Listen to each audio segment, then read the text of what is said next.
Hello everyone and welcome back to Royalty Now, where we bring you face to face with figures from the past and talk about their history.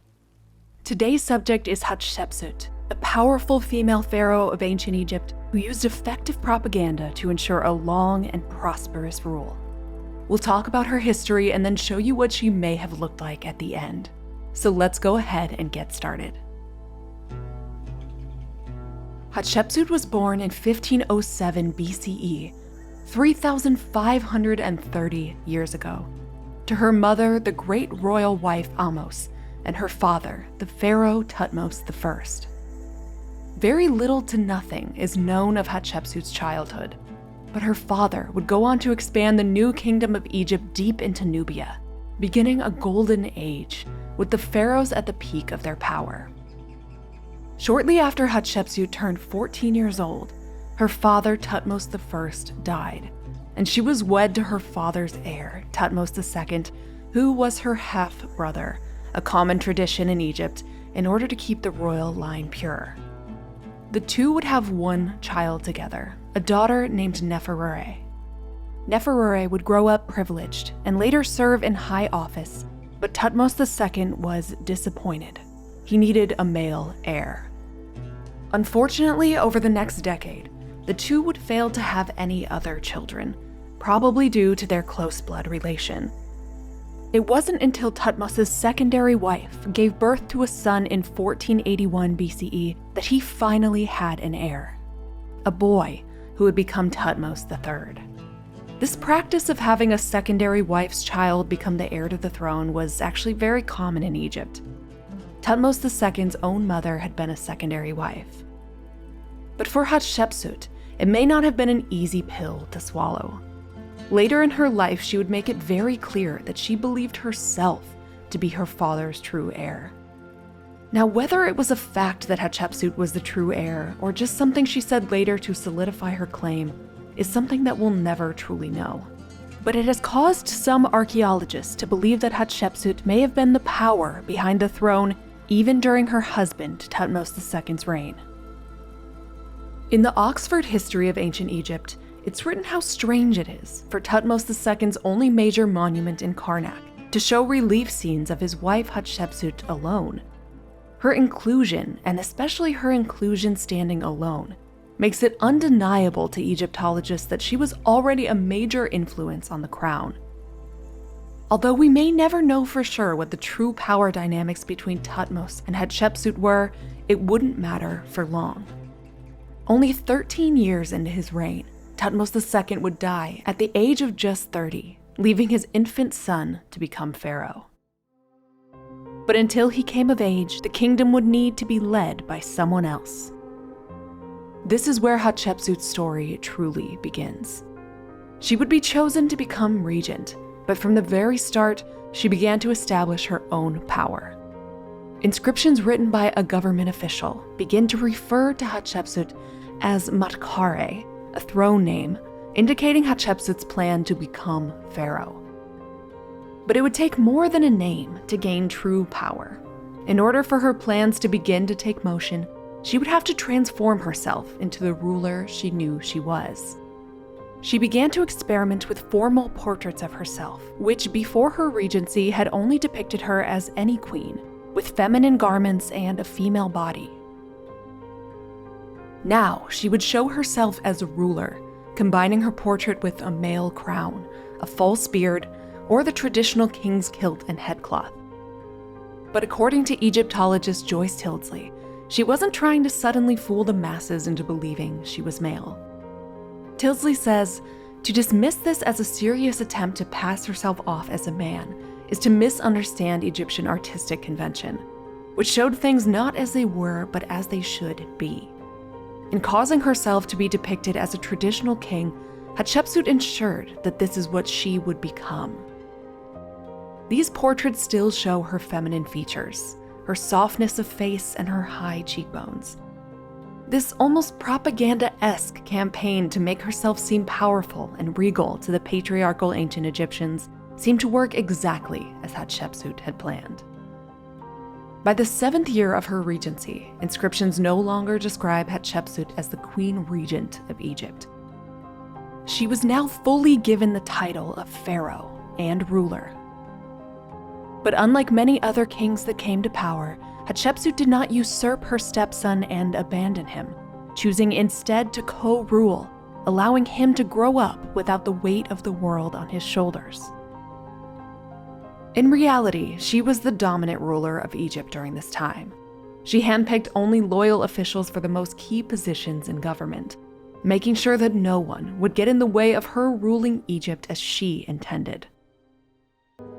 Although most Egyptian kings established themselves through war and conquest, Hatshepsut decided instead that she would re-establish large trade networks that had been lost for some time. She also embarked on something rare for the Egyptians, a sea expedition. Hatshepsut famously built a fleet to cross the Red Sea, pointing them in the direction of the sunrise, thinking it to be the land of the gods. The journey is particularly spectacular when we see it through the eyes of an ancient Egyptian of the time.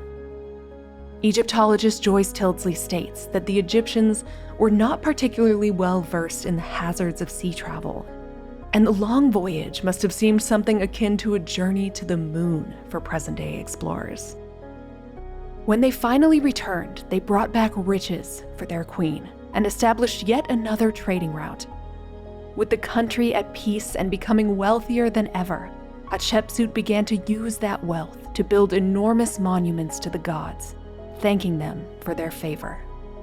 Over the next 20 years, she would become one of ancient Egypt's most prolific builders, restoring temples in Middle Egypt that had been destroyed by war and building new temples of her own. In Karnak, she built enormous twin obelisks, standing over 100 feet tall, the tallest in Egypt, with one still standing to this very day. But like many pharaohs, she would save the best for her royal tomb. Deir al-Bahari, meaning Holy of Holies, is considered to be a masterpiece of ancient architecture. Made of limestone and designed against a cliff wall, its entrance is guarded by enormous statues of Hatshepsut, who, even after all this time, is still using the tactic of portraying herself as king. Inside, art shows her father, Thutmose I, naming Hatshepsut as his true heir, solidifying her claim to the throne for all time. But the tomb isn't just for her. Surrounding the complex are other private tombs, made for the people who were instrumental in Hatshepsut's life. In 1458 BCE, after a reign of peace and prosperity, Hatshepsut died at the age of 50. Thutmose III would go on to rule over Egypt for another 32 years, and would go down in history as one of the greatest pharaohs of all time, with no doubt that Hatshepsut's mentorship allowed him to grow into the man that he became. But during the last years of his reign, Thutmose would betray her, and deface or destroy nearly all of her monuments. But why?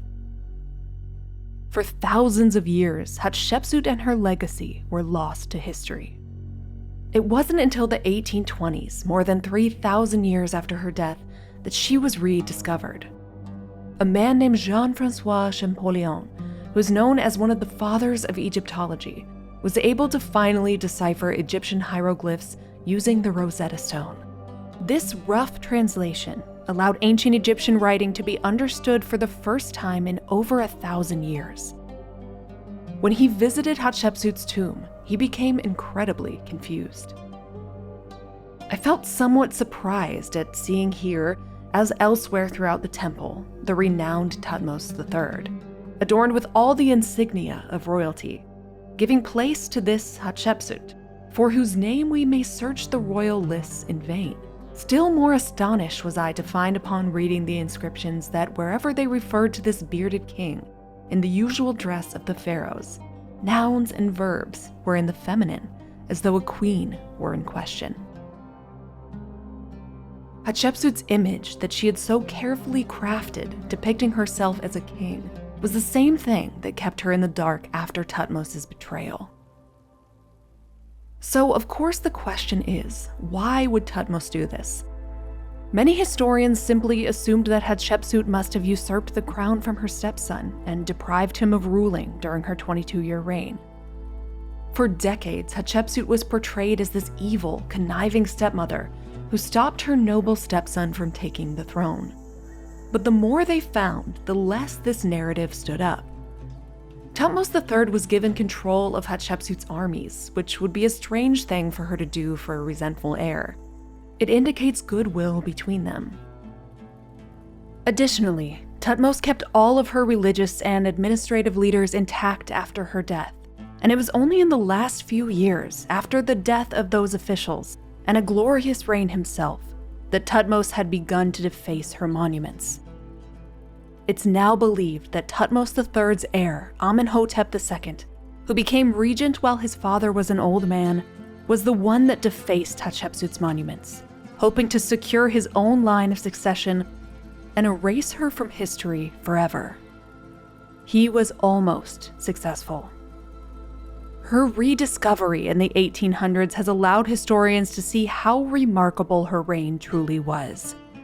She rose to power in a society ruled by men, using personal relationships, the power of propaganda, and self-promotion to be crowned the king of Egypt during a time of great prosperity, and her reign only made Egypt more powerful. I believe historian James Breasted said it best. Hatshepsut is undeniably one of the first great women in history, the queen who became king. So what did Hatshepsut really look like? Reviving the faces of ancient Egypt is difficult. Egyptian art served a very different purpose than it does today. While rulers 500 years ago depicted themselves fairly faithfully to preserve an image for future generations, Egyptian art was not meant to truly represent the figure at all, but rather the power and the idea behind the ruler. Some rulers would even rework statues, just borrowing them from their predecessors and slapping on a new name. These ancient Egyptian portraits also depict their subjects in the prime of their life, thin and eternally youthful, even working from a grid system that would result in each subject looking mostly the same. These idealized statues represented perfection, so any individualistic features were thought to ruin that perfection. Knowing all this, is it possible to get close to what Hatshepsut really looked like? We do have a few clues. Although it's disputed, researchers believe they have found the mummy of Hatshepsut. I won't be able to show it here because of community guidelines, but images can easily be found online. Based on the dimensions of her sarcophagus, she was about 5 feet tall and died around the age of 50. By the time she died, she was heavy and balding, suffering from diabetes and bone cancer, probably because of a carcinogenic skin cream she'd been using. In terms of actual facial features, we have dozens of statues of Hatshepsut, all looking really consistent. I actually superimposed her mummy with the statue image, and the proportions surprisingly matched up. But the statues are missing some depth and distinctive features, so I've added some from her relatives. The mummies of her half-brother/husband and father show prominent cheekbones and deep-set eyes, with the same wide mouth as Hatshepsut. I'm going to depict Hatshepsut in her prime, just as the ancient Egyptians did in these images. And while we may not be able to get to her true face, we do know what she would have worn. Egyptian women often wore plain sheath dresses made of undyed linen. Of course, the wealthy would have more ornamentation, wearing large collar necklaces, bracelets, and earrings. Kohl was used to elaborately line the eyes and eyebrows, and red ochre was used as a blush and lipstick. My favorite thing about creating Hatshepsut was her amazing wig. Egyptians would wear elaborate wigs made from real human hair. Many elite women would shave their heads entirely and wear wigs for all occasions. These were arranged into elaborate twists or braids and ornamented with gold. Even as she aged and lost some of her hair, this loss wouldn't have been noticeable to the people around her because she would have always been wearing a wig. So, let's check out a recreation of Hatshepsut from this statue, incorporating facial features from her family members now.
Thank you all so much for watching, and we'll see you for the next video.